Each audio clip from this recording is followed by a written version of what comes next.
दोस्तों, लूसेंट सामान्य ज्ञान 15 जून 2023 के अपडेट बुक से इतिहास का महत्वपूर्ण प्रश्न और उत्तर आपसे साझा कर रहा हूं, जो सभी तरह के एग्जाम और क्विज में आपके लिए बेहद उपयोगी हो सकते हैं। जिनका पेज नंबर 26 है। महमूद गजनी का अंतिम भारतीय आक्रमण 1027 ईस्वी में जाटों के विरुद्ध था। महमूद गजनी की मृत्यु 1030 ईस्वी में हो गई। सुल्तान की उपाधि धारण करने वाला प्रथम शासक महमूद गजनी था। महमूद के सेना में सेवंदराय एवं तिलक जैसे हिंदू उच्च पदों पर आसीन थे। अलबरूनी, फिरदौसी, उतबी तथा फरूखी महमूद गजनी के दरबार में रहते थे। 29। मोहम्मद गौरी। गौर महमूद गजनी के अधीन एक छोटा सा राज्य था। 1173 ईस्वी में शहाबुद्दीन मोहम्मद गौरी गौर का शासक बना। इसने भारत पर पहला आक्रमण 1175 ईस्वी में मुल्तान के विरुद्ध किया था। मोहम्मद गौरी का दूसरा आक्रमण 1178 ईस्वी में पाटन, गुजरात पर हुआ। यहाँ का शासक भीम II ने गौरी को बुरी तरह परास्त किया। मोहम्मद गौरी द्वारा लड़ा गया प्रमुख युद्ध। वर्ष, पक्ष, परिणाम। तराइन का प्रथम युद्ध 1191, गौरी व पृथ्वीराज चौहान विजयी। तराइन का द्वितीय युद्ध 1192, गौरी व पृथ्वीराज चौहान, गौरी विजयी।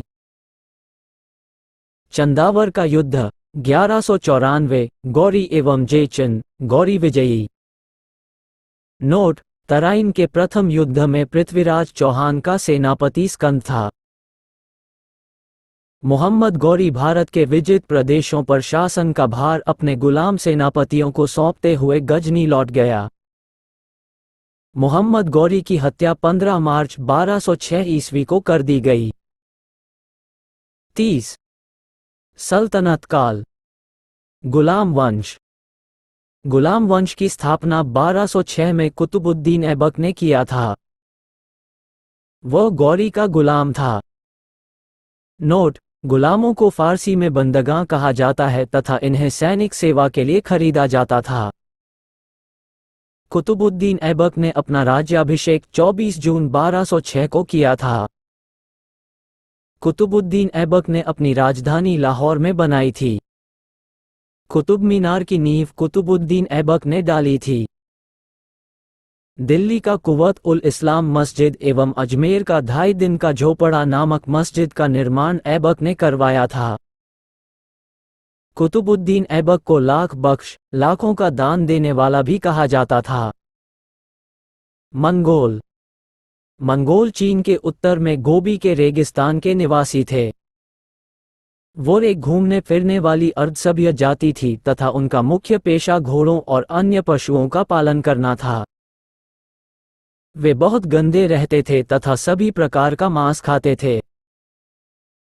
उनमें स्त्री विषयक नैतिकता का सर्वथा अभाव था, यद्यपि मां का सम्मान करते थे। वे विभिन्न कबीलों में बटे थे। उन्हीं कबीलों में से एक में 1163 ईस्वी तेमुचिन उर्फ चंगेज खां का जन्म हुआ, जिसे महान, चेंगीज द ग्रेट, और श्रापित, द अकर्सड, दोनों पुकारा गया। इसका पिता येसुगाई बहादुर था।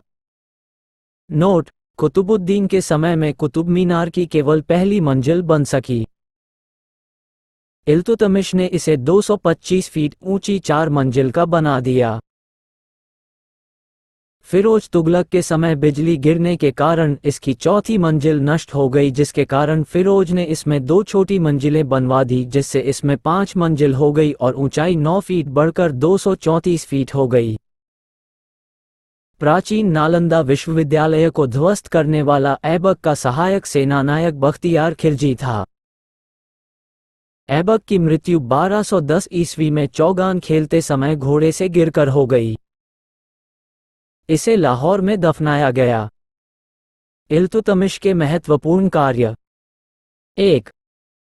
कुतुब मीनार के निर्माण को पूर्ण करवाया। 2. सबसे पहले शुद्ध अरबी सिक्के जारी किए। चांदी का टनका एवं तांबा का जीतल। 3. एकता प्रणाली चलाई। 4. 40 गुलाम सरदारों का संगठन बनाया जो तुर्कोन-ए-चेहलगानी के नाम से जाना गया। 5. सर्वप्रथम दिल्ली के अमीरों का दमन किया। ऐबक का उत्तराधिकारी आराम शाह हुआ, जिसने 8 महीनों तक शासन किया। आराम शाह की हत्या करके इल्तुतमिश 1211 ईस्वी में दिल्ली की गद्दी पर बैठा।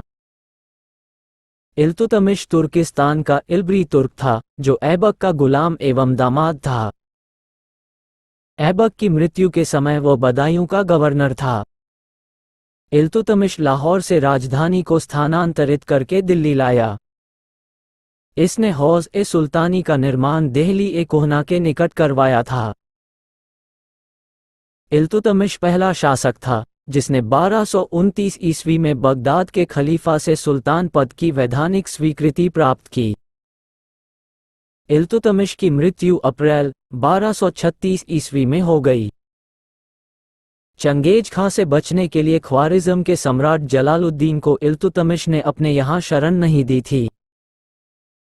इल्तुतमिश के बाद उसका पुत्र रुकनुद्दीन फिरोज गद्दी पर बैठा। वह एक अयोग्य शासक था। इसके अल्पकालीन शासन पर उसकी मां शाह तुर्कान छाई रही। शाह तुर्कान के अवांछित प्रभाव से परेशान होकर तुर्की अमीरों ने रुकनुद्दीन को हटाकर रजिया को सिंहासन पर आसीन किया। इस प्रकार रजिया बेगम प्रथम मुस्लिम महिला थी जिसने शासन की बागडोर संभाली। रजिया ने पर्दा प्रथा का त्याग कर वह पुरुषों की तरह चोगा, काबा एवं कुलाह टोपी पहनकर राजदरबार में खुले मुंह से जाने लगी। रजिया ने मलिक जमालुद्दीन याकूत को अमीर-ए-अखू, घोड़े का सरदार, नियुक्त किया।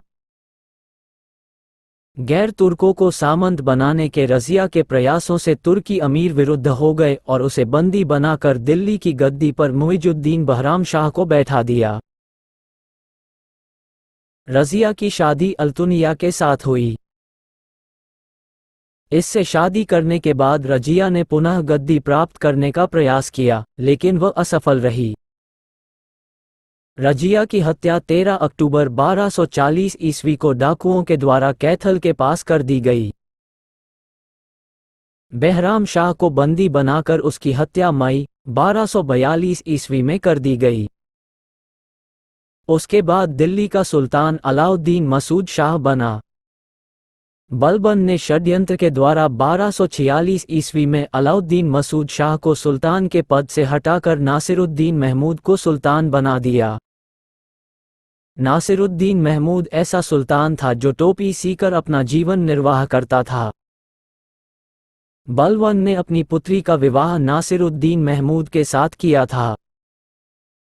बलबन का वास्तविक नाम बहाउद्दीन था। वह इल्तुतमिश का गुलाम था। तुर्कोन-ए-चेहलगानी का विनाश बलबन ने किया था। बलबन 1266 ईस्वी में गियासुद्दीन बलबन के नाम से दिल्ली की गद्दी पर बैठा। यह मंगोलों के आक्रमण से दिल्ली की रक्षा करने में सफल रहा। सीरी नामक नया नगर बलबन ने बसाया था। राजदरबार में सिजदा एवं पैबोस प्रथा की शुरुआत बलबन ने की थी। बलबन ने फारसी रीति रिवाज पर आधारित नवरोज, फारसी साल का पहला दिन, उत्सव को प्रारंभ करवाया। अपने विरोधियों के प्रति बलबन ने कठोर लौह एवं रक्त की नीति का पालन किया।